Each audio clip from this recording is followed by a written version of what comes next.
Today, we're going to be talking about unlocking your potential. I feel that this is the reason I wanted to come on and do this topic today is because I want you to learn the steps, or you may already know the steps, but it's always good to hear a refresher about what it takes to reach your highest self. A lot of the things that I talk about, taking off your cape and letting go of the perfectionism and the people pleasing and the unrealistic expectations, all of the things that are keeping you stuck in this cycle of overwhelm.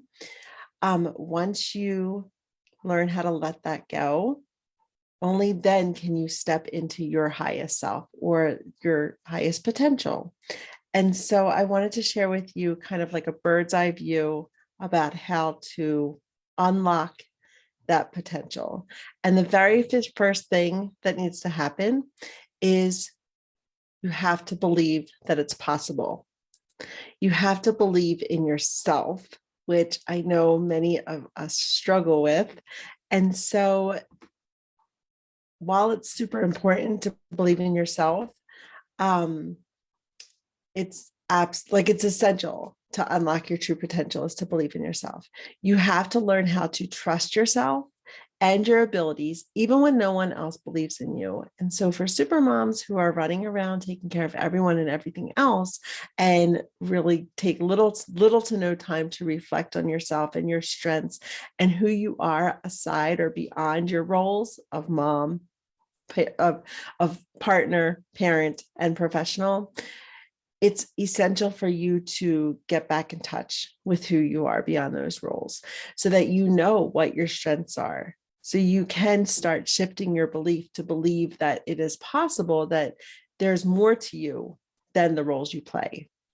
It's important to recognize that everyone has talents and skills that help them succeed, and to really learn what are your talents and what are your gifts and your skills and what are your strengths. Once you start believing in yourself, the rest is going to follow. But you've got to start believing in yourself in order for that to happen. I've talked before about like that confidence. That confidence comes from action, from taking action, from moving towards that highest potential. It's going to follow that the beliefs are going to start shifting. You're going to start realizing like, hey, I can do hard things. And I've mentioned this before, but I want to mention it again. Right next to my desk, I keep a whole list of I can do hard things. And I listed out about 20 things that I've done in my heart, in my life that have been hard. At the time, it was things that I may not necessarily have had 100% belief in myself, but I pushed ahead anyway, and I did it. And every time I did that, it reinforced that I can do it, that I had a strength, or that I was strong enough to get through those hard things. And I encourage you to do the same. Start your own list. There's lots of things that you have done in life that's going to be evidence right there that you can do hard things, that you can continue moving forward, and you can continue moving towards your fullest potential. You can use realistic affirmations. And by that, I mean affirmations that are actually believable, not affirmations that are so far beyond the belief that you hold currently that your mind is going to dismiss them. So realistic affirmations is more of like embracing who you are right now and allowing yourself to actually believe that affirmation. And the more you say it, the more it becomes part of you.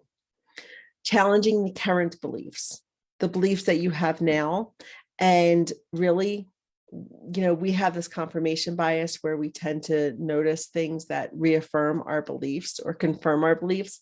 And so it doesn't say that other evidence doesn't exist that would actually confirm a new belief.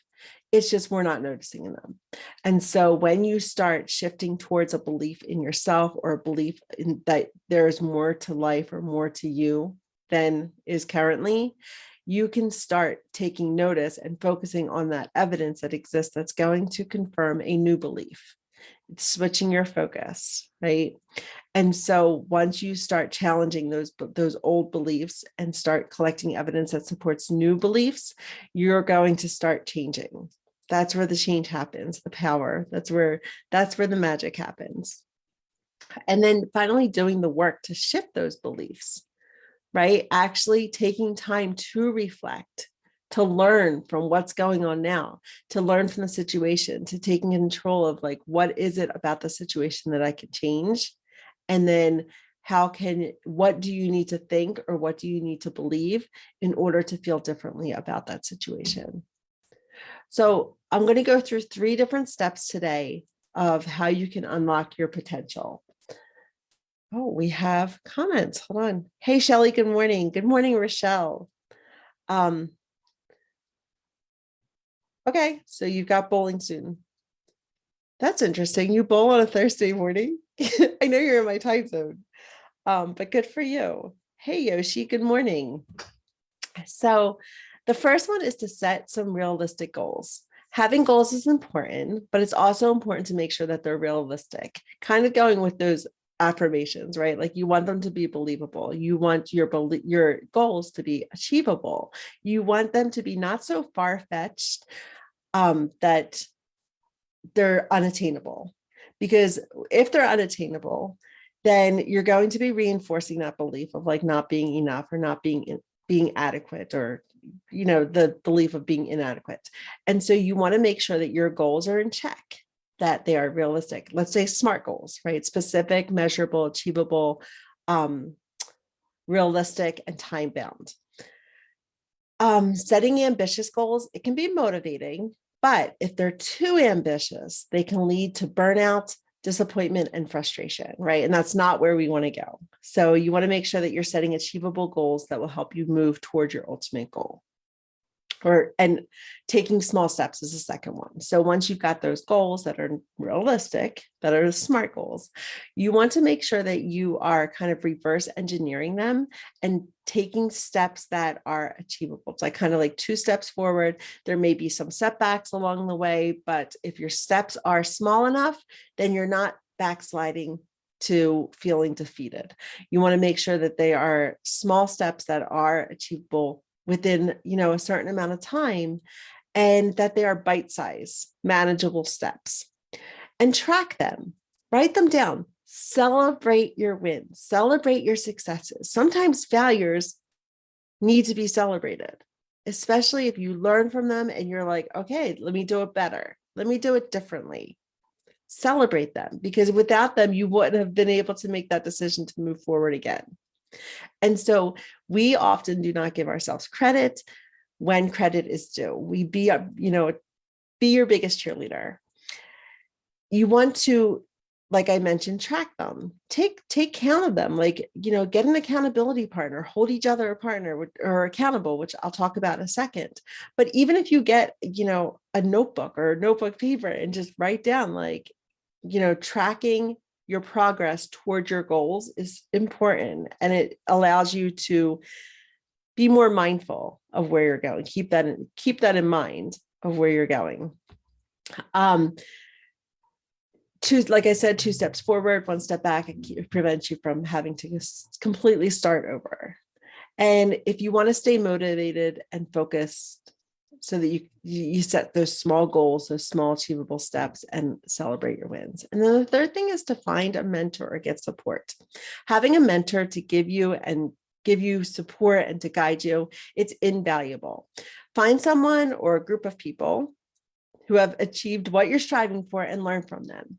Every Thursday, so today, after this call, I am going to get on a Zoom call with my business besties. And these are women who we're all working on our business. We're all at different stages and we're all trying different things, but we hold one another accountable. And that group has proved to be invaluable when it comes to building my business.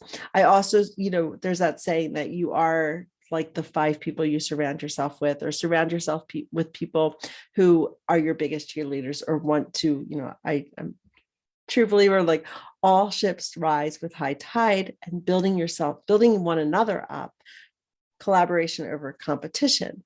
All of these things are ways to unlock your potential, right? Surrounding yourself with that support and that guidance who are going to believe in you until you're able to believe in yourself. They're going to hold that space for you.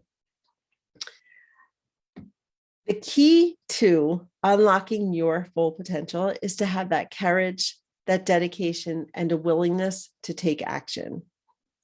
When you start implementing these steps, you're going to be well on your way of living a life that you were meant to live, meant to lead, or meant to live. Last night I went to I guess it's a discussion with other women. There was one guy there, but it was a group that my friend had just started.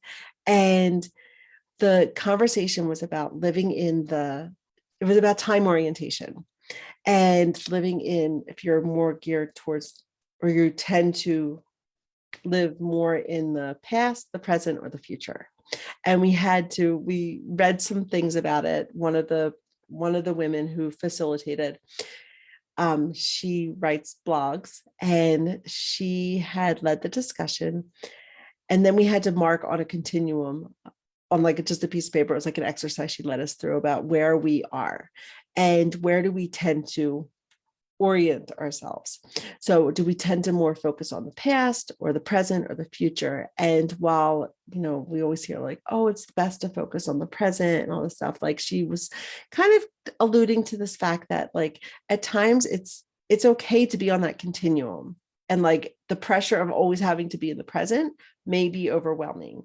And so it was basically giving us permission, like, and just kind of to reflect on where we are, getting curious about where we are and where we focus our attention.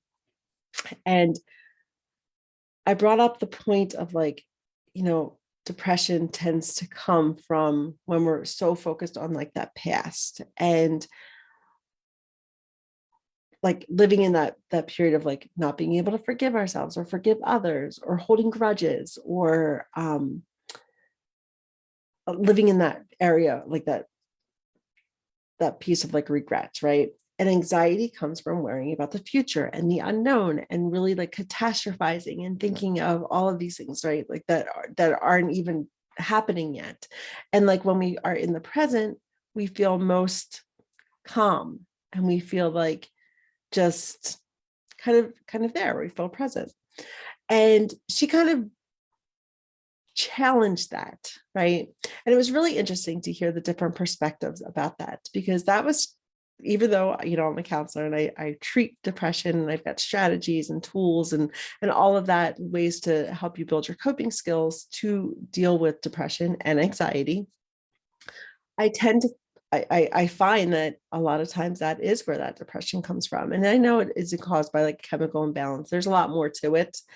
But lately, I have been really focused in the past and really struggling with that, like different decisions I make.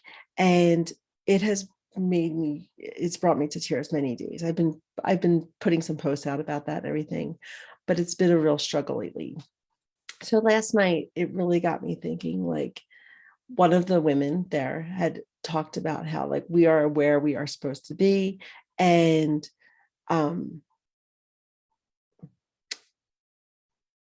they brought up like the multiverse, right? Like, and like seeing like other destinies, like, or other like paths of life fold out before us, and, recognizing that we are on our best path.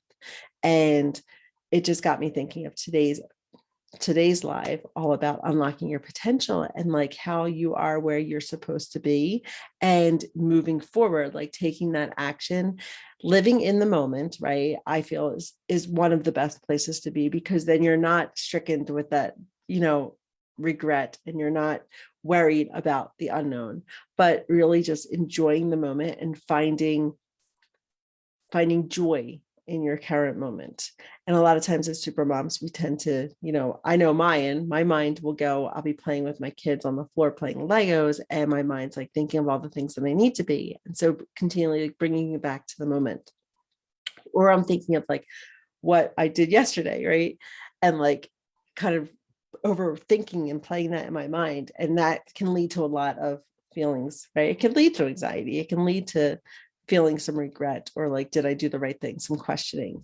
And so I challenge you. I bring that to you and challenge you. Like, I want to know, what are you doing to like bring yourself back into that present moment and keeping an eye on the future, right? Like setting those goals and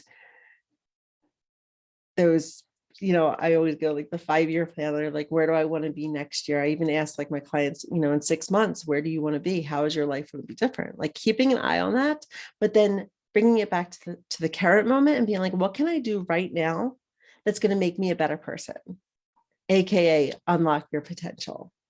What is within your control right now, today, that's going to bring you closer to your fullest potential. So I challenge you to let me know in the comments, what are some steps that you're going to take today to unlock your potential?